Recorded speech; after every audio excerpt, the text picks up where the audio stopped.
Abraham's story is one of faith, promise, and legacy, a journey that shaped not only his own life, but the destiny of generations to come.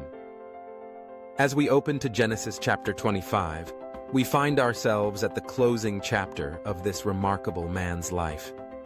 The Bible gives us a glimpse into Abraham's final years, his family, and the profound truths that continue to speak to us today. Before we continue, just a reminder to like this video, subscribe to our channel, and hit that notification bell. By doing so, you'll stay connected and up to date with future content. Now let's continue delving into Genesis chapter 25 verses 1 to 11, and the message God has in store for us.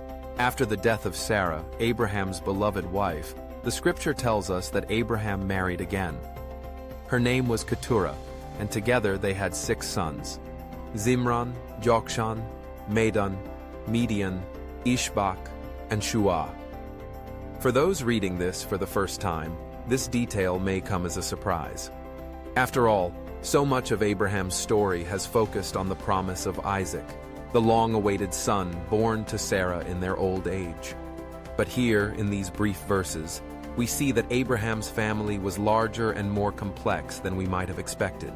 The Bible doesn't tell us much more about Keturah herself, but the fact that she bore Abraham 6 sons suggests that they were together for a significant period of time. Abraham lived another 35 years after Isaac's marriage, and it's likely that his union with Keturah began after Sarah's passing. Genesis chapter 25 verses 3 to 4 goes on to list the descendants of these sons, names that would become the ancestors of various tribes and peoples. In this, we see a partial fulfillment of God's promise to Abraham, that his descendants would be as numerous as the stars in the sky. Abraham's legacy extended far beyond Isaac alone. Yet, as the passage continues, we see that Abraham was intentional in how he managed his family.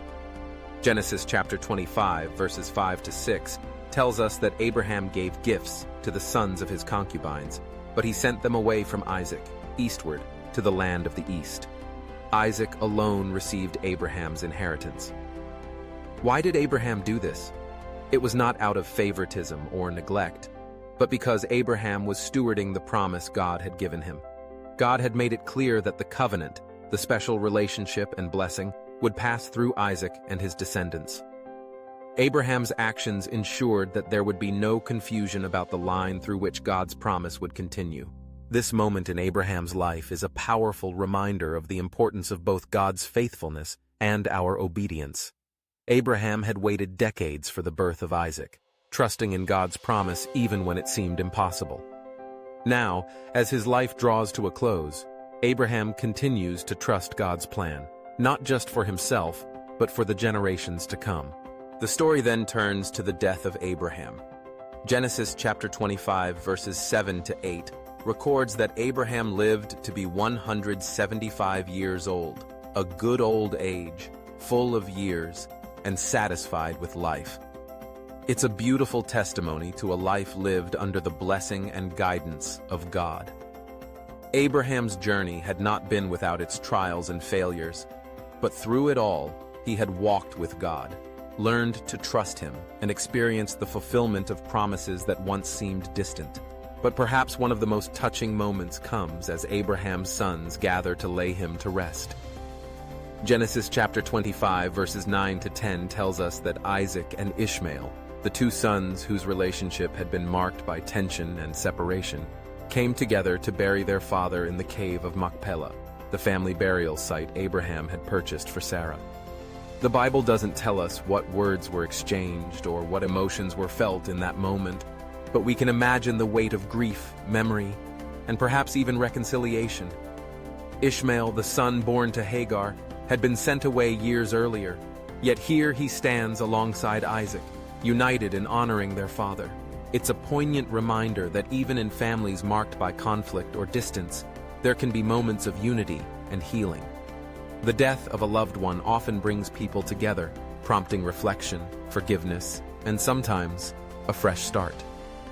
For Isaac and Ishmael, this was a moment to honor their father's legacy and perhaps to find a measure of peace with one another. Yet, as the story draws to a close, Genesis chapter 25 verse 11 gives us a significant detail. After Abraham's death, God blessed his son Isaac. The narrative focus now shifts to Isaac, the son of promise. The covenant, the special relationship with God, is passed on. The story of Abraham's life ends, but the story of God's faithfulness continues.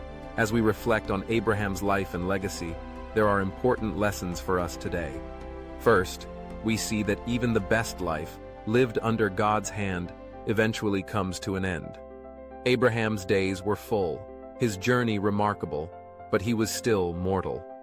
His story reminds us to consider how we are living our own lives, what legacy we are building, what promises we are trusting, and what relationships we are nurturing. Second, we are reminded that God's promises are sure, but they often unfold in ways we do not expect. Abraham's descendants became many, yet the covenant promise was specific and intentional. God's plans may not always align with our own, but his faithfulness never fails. Finally, we see the power of reconciliation and the importance of unity. Even in families marked by pain or separation, God can bring about moments of healing and restoration. Abraham's sons, divided for so long, stood together in the end. As we close, let us take a moment to pray. Heavenly Father, thank you for the example of Abraham, a man who learned to trust you, to obey you, and to pass on a legacy of faith. Help us to live our lives with the same trust and obedience, knowing that our days are in your hands. Teach us to value the relationships you have given us, to seek reconciliation where there is brokenness, and to trust your promises even when we cannot see the outcome. May our lives, like Abraham's, be marked by faithfulness to you, so that when our story comes to an end, we may be found faithful in your sight. In Jesus' name, amen. As we continue our journey of faith, may we remember that God's story is still being written in our lives. Let us walk in trust, obedience, and hope, knowing that the God who was faithful to Abraham is faithful to us today. If this message resonates with you, take a moment to praise our Lord. Type "Glory to Yahweh" in the comments as a declaration of praise and glory to our Father for his infinite love, mercy, and patience for us. God bless you.